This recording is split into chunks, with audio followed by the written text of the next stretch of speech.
Welcome to Live, Life Inspired Views for Every Day. My name is Chris Meyer, and I'm a curious soul. Last week I read Never Apologize for Doing What Brings You Joy. I couldn't find the original source, but the message is worth sharing. Our fast paced world is filled with shoulds. I should do this, I should do that. Do you find yourself justifying doing something you enjoy instead of purely loving the time spent doing it? These past years, I put aside some of the things I really enjoyed doing because of too many demands in my schedule. But I made some changes in these past several months, changes that have opened my eyes to the fact that I wasn't spending time on those things that I used to do that really brought me a lot of joy and fulfillment, like knitting, drawing, watching movies, reading. I'm a New Year's resolution person, and I will commit some of my New Year's resolutions to you right now.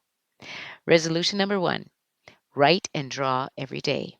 Most writers say that if one wants to be a writer, they should write something every day. So I shall write something each morning after my coffee. The same thing goes for drawing. So I shall draw and write something every day. Resolution number two: knit more.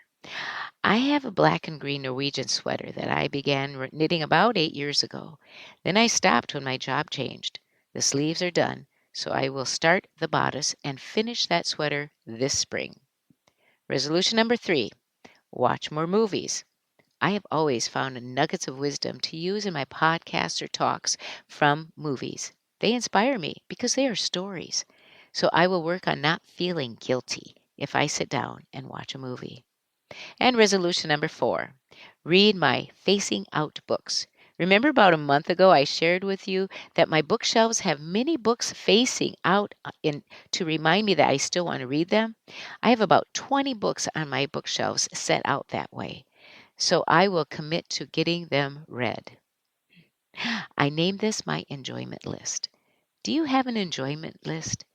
What would you put on it? I'm going to make an art piece of my list and put it where I can see it every day, right next to my new word for next year, which is gratitude. Then I will be reminded of my focus and my growth plan.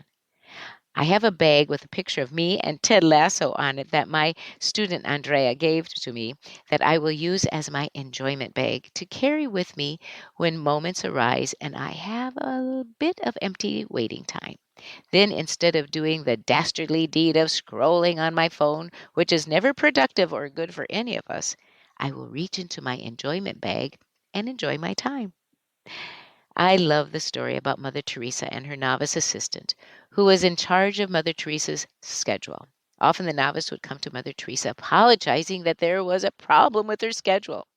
After this occurred quite a few times, Mother Teresa asked the novice, could we change the word? Instead of calling it a problem, could we call it a gift?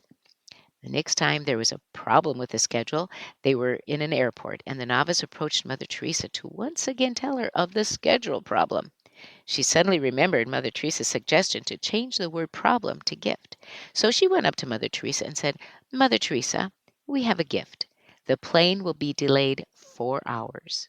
Mother Teresa replied, a gift. And she pulled a book from her satchel and settled down happily to read. So, my enjoyment bag can turn those unexpected gifts of waiting time into moments of enjoyment, moments of pleasure. When debriefing EMS personnel after a particularly traumatic call, we would follow a process that allowed them to talk about the accident or crisis situation and then process through it so they could return and continue serving in the role of ambulance attendant, firefighter, or police officer. At the end of these debriefings, I would always go around the room and have everyone share their flow, that time or thing that they love to do so much where time would go away. Usually everyone had that one thing or two that they loved to do. The reason that this was important was because doing that thing that brings you joy and fulfillment, also brings balance into our lives.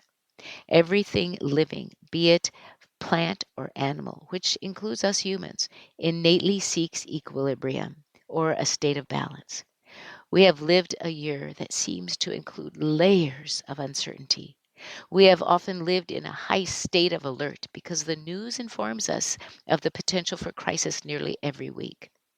More than ever, we need to carve out time in our days to seek equilibrium, to find balance, so we can live in hope and seek moments of peace within ourselves. We do this by indulging in doing things we enjoy. I believe it is essential for healthy survival. You don't have to make a New Year's resolution, but will you commit to the discipline of doing something you enjoy every day, even for a few minutes, so you can live with a better sense of well being? This week, on your bathroom mirror, write, I can't wait to do a little bit of blank every day. You fill in the blank. Happy New Year. Join me next Monday for Live. Life inspired views for every day. I'm Chris Meyer, and I'm a curious soul.